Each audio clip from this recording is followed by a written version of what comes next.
Assalamualaikum warahmatullahi wabarakatuh. Kembali lagi bersama saya Devi Wina Channel. Pada pembelajaran kali ini saya akan membahas materi metabolisme di kelas 12. Materi metabolisme yang pertama yaitu ada peta konsep. Metabolisme dibedakan menjadi dua, ada anabolisme dan katabolisme. Anabolisme berarti memerlukan energi, katabolisme yaitu melepaskan energi. Anabolisme terdiri dari fotosintesis dan kemosintesis. Katabolisme contohnya ada respirasi.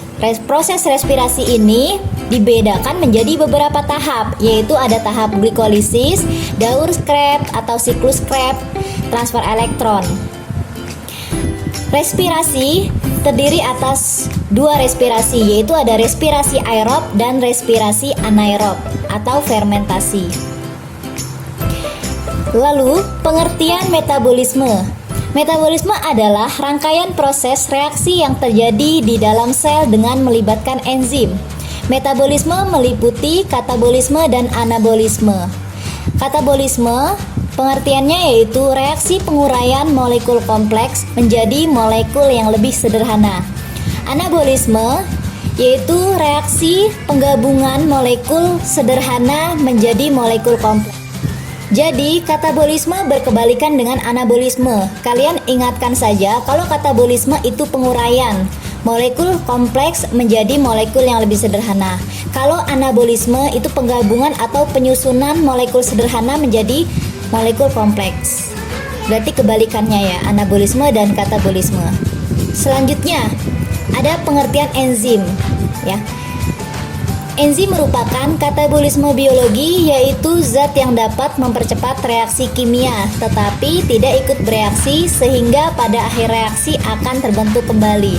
Di sini ada contoh gambar cara kerja enzim. Enzim ini bekerja dengan substratnya, jadi dia harus cocok dengan substratnya. Berikut ini adalah beberapa hal mengenai enzim. Jadi ada komponen penyusun enzim, yaitu ada protein dan non-protein. Komponen protein enzim disebut apoenzim. Komponen non-protein disebut gugus prostektik. Apoenzim dan gugus prostektik membentuk enzim lengkap disebut holoenzim. Gugus protektis terdiri dari koenzim yang merupakan senyawa organik dan kofaktor yang merupakan senyawa non-organik.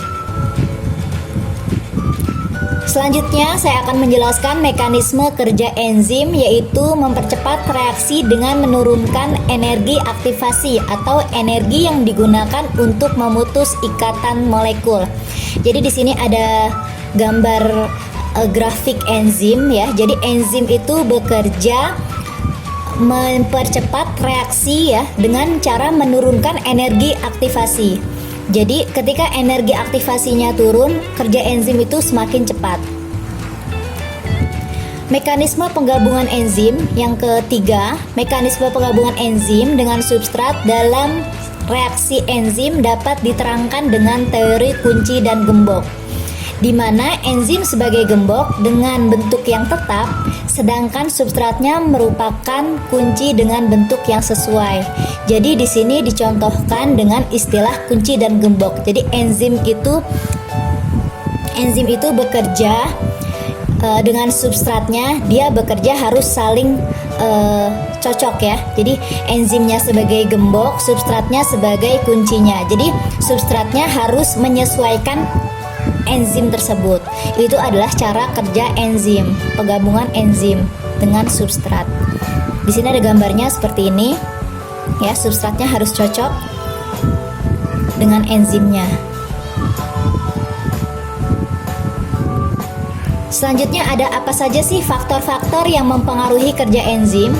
Faktor-faktor yang mempengaruhi kerja enzim ada suhu, pH, konsentrasi substrat, konsentrasi produk, inhibitor yaitu menghambat kerja enzim, dan aktivator yaitu mempercepat kerja enzim. Ya, suhu. Jadi suhu enzim itu tidak bisa lebih dari suhu 40 derajat Celcius. Ya. Dia tidak bisa pada suhu maksimum karena dapat menyebabkan denaturasi, yaitu kerusakan pada enzim. pH-nya harus stabil, pH-nya ya, tidak boleh terlalu basa dan tidak boleh terlalu asam. Jadi pH-nya sama dengan 7. Ada konsentrasi substrat, ada konsentrasi produknya. Yang tadi substrat sama produk sudah saya jelaskan. Ada inhibitor, yaitu menghambat kerja enzim. Ada aktivator, yaitu mempercepat reaksi enzim. Inilah adalah faktor-faktor yang mempengaruhi kerja enzim. Selanjutnya ada katabolisme. Katabolisme adalah reaksi pemecahan atau penguraian senyawa. Jadi kalau misalkan takut kebalik menghafal katabolisme dan anabolisme, boleh kalian hafalkan. Katabolisme itu penguraian senyawa, kalau anabolisme itu penyusunan senyawa. Contohnya di sini ada katabolisme, yaitu dibedakan menjadi respirasi aerob. Respirasi aerob itu adalah membutuhkan oksigen, dan respirasi anaerob itu adalah tanpa membutuhkan oksigen. Jadi aerob itu butuh oksigen, anaerob membutuhkan oksigen. Selanjutnya saya akan menjelaskan reaksi aerob ya. Reaksi aerob terdiri dari beberapa tahap. Ini adalah tahap-tahap reaksi respirasi aerob. Jadi tahap-tahap ini harus secara berurutan ya.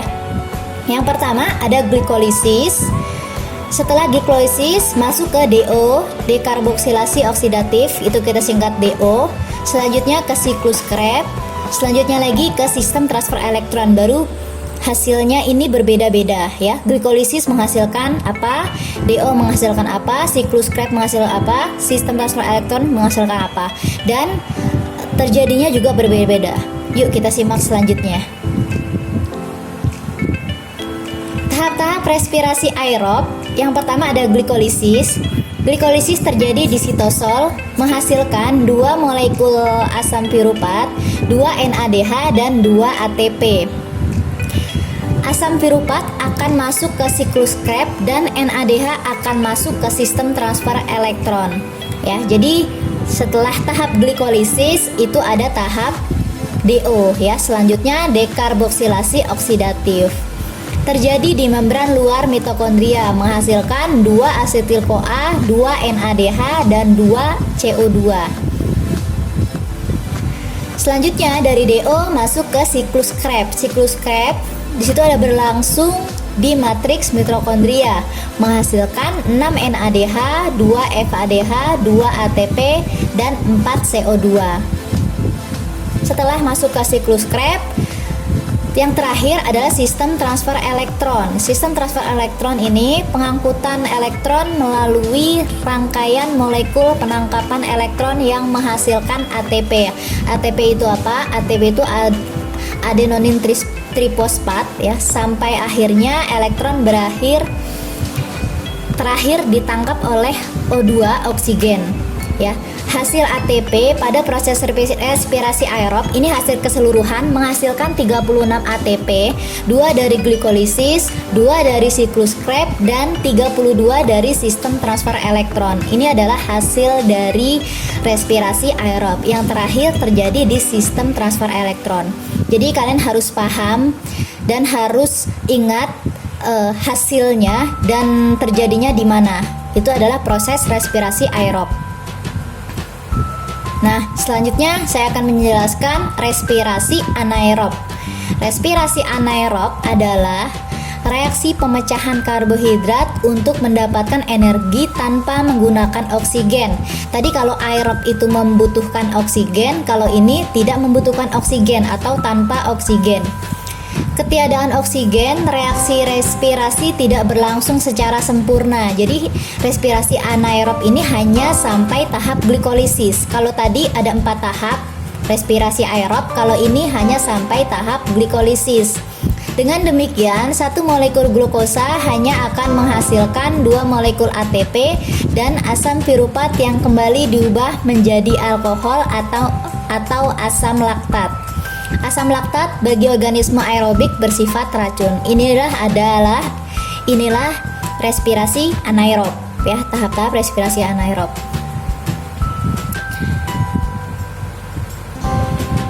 Selanjutnya saya masuk ke anabolisme. Kalau tadi katabolisme, sekarang anabolisme. Anabolisme adalah reaksi metabolisme yang merupakan proses pembentukan atau penyusunan molekul kompleks dari molekul sederhana.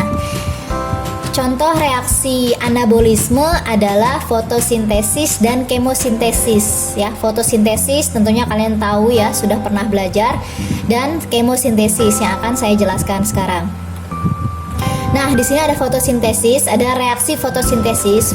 Fotosintesis itu pengertiannya pemasakan makanan yang dibantu oleh sinar matahari. Di sini ada prosesnya, yaitu karbon dioksida ditambah air dibantu oleh cahaya matahari menghasilkan klorofil, hasilnya glukosa dan oksigen, hasil dari fotosintesis yang terjadi pada tumbuhan ya. Tahap-tahap fotosintesis ya, fotosintesis berlangsung di kloroplas terbagi menjadi dua tahap, yaitu ada reaksi terang dan reaksi gelap. Jadi dibedakan dua menjadi reaksi terang dan reaksi gelap. Reaksi terang berlangsung di membran tilakoid atau grana kloroplas ya. Reaksi gelap berlangsung di stroma kloroplas.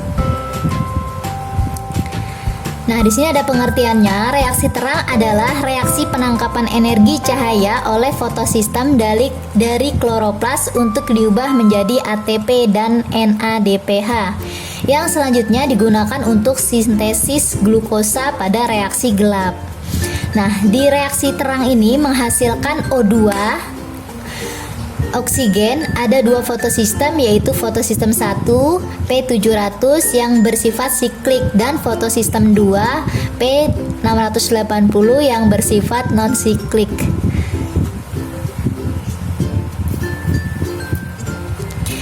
Selanjutnya ada reaksi gelap. Reaksi gelap kita sebut siklus Kelvin-Benson, merupakan rangkaian reaksi penggunaan ATP dan NADH dari reaksi terang untuk sintesis glukosa.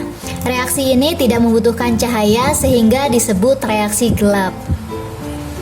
Nah, di sini ada tahap-tahap siklus Kelvin-Benson ya. Secara singkat saja, rangkaian siklus Kelvin-Benson yaitu yang pertama ada fiksasi, yang kedua ada reduksi. Fiksasi CO2 itu pengikatan karbon dioksida oleh molekul RuBP yang mempunyai 5 atom C membentuk 2 molekul fosfogliserid acid atau asam fosfogliserat PGA yang mempunyai 3 atom C.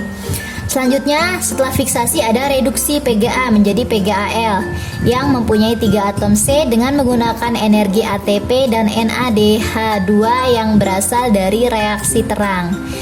Setelah berlangsung 6 putaran siklus pembentukan PGAL, maka akan dihasilkan 12 PGAL. 2 PGAL kemudian digunakan untuk membentuk glukosa dengan 6 atom C dan 10 molekul PGAL digunakan untuk membentuk molekul RuBP kembali. Jadi balik lagi ke awal. Nah, ini adalah gambar siklus Kelvin-Benson ya, bisa dipahami. Di sini ada 3 tahap yang terjadi tadi, ada karboksilasi, fosfogliserat, reduksi, menghasilkan ATP dan ADP. Nah, setelah ada gambar siklus Kelvin-Benson, yang terakhir di sini ada kemosintesis. Kemosintesis adalah reaksi pembentukan molekul kompleks dari molekul sederhana dengan menggunakan energi yang berasal dari oksidasi senyawa kimia. Contoh bakteri yang bersifat kemoautotrof. Kemoautotrof itu dia yang dapat mengoksidasi dari kemosintesis ini, yaitu yang pertama ada bakteri belerang mengoksidasi hidrogen sulfida menjadi sulfur. Yang kedua ada bakteri nitrit mengoksidasi amonia menjadi nitrit. Yang ketiga ada bakteri nitrat mengoksidasi nitrit menjadi nitrat. Ini adalah rangkaian singkat yang saya sudah jelaskan di tahap kemosintesis. Nah, ada perbedaan fotosintesis dan kemosintesis. Yang pertama, fotosintesis yaitu ada senyawa yang terlibatnya fotosintesis CO2 dan H2O. Kemosintesis senyawa organik O2, CO2 dan H2O. Nah, tempat berlangsungnya fotosintesis itu di kloroplas, kalau kemosintesis di pigmen secara klorofil. Sumber energinya kalau fotosintesis cahaya matahari, kalau kemosintesis senyawa organik yang dioksidasi. Kalau fotosintesis pelakunya tumbuhan, kalau kemosintesis mikroorganisme kemosintetik atau bakteri. Hasilnya, kalau fotosintesis karbohidrat sederhana, kalau kemosintesis karbohidrat sederhana juga hasilnya. Sama ya hasilnya.